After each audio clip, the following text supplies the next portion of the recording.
Recording by Sargam Studio. हाथों जे मोरिया मारी दे गोलिया गे जान पेन हाथों जे मोरिया मारी दे गोलिया गे जान जे जानू गे जईबो सामा सनावा लेके डोलिया गे जानू गे जानू गे जईबो सामा सनावा लेके डोलिया गे जानू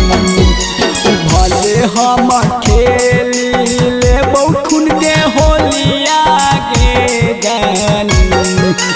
भले हम खेली लेबो खून के होलिया गे जानू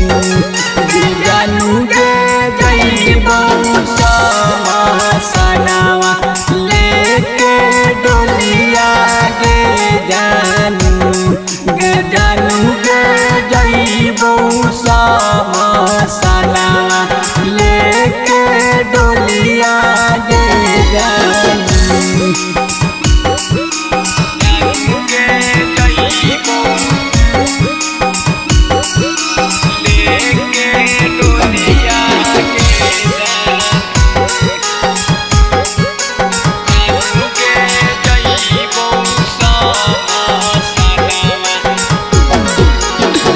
खैले हन क्रिया जान बनबो तो दे पिरिया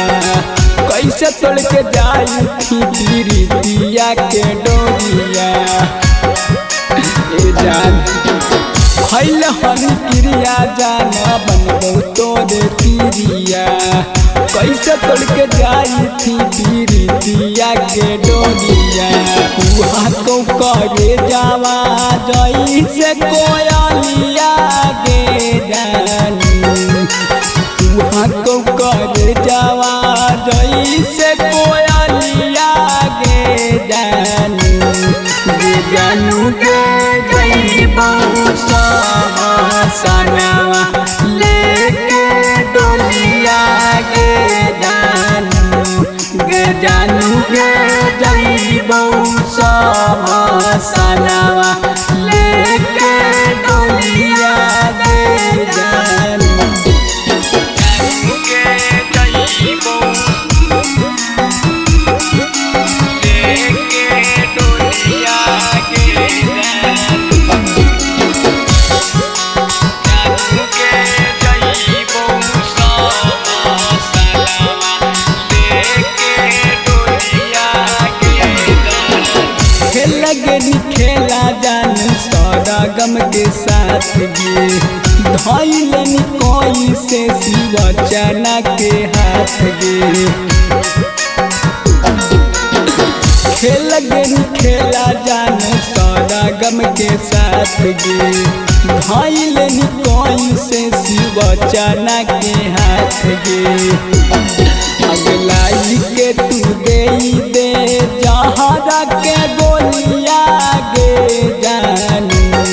अगलाई के तू दे जहरा के गोलिया गे जानू गे जानू गे जईबो सामा सनावा लेके डोलिया गे जानू गे जानू गे जईबो सामा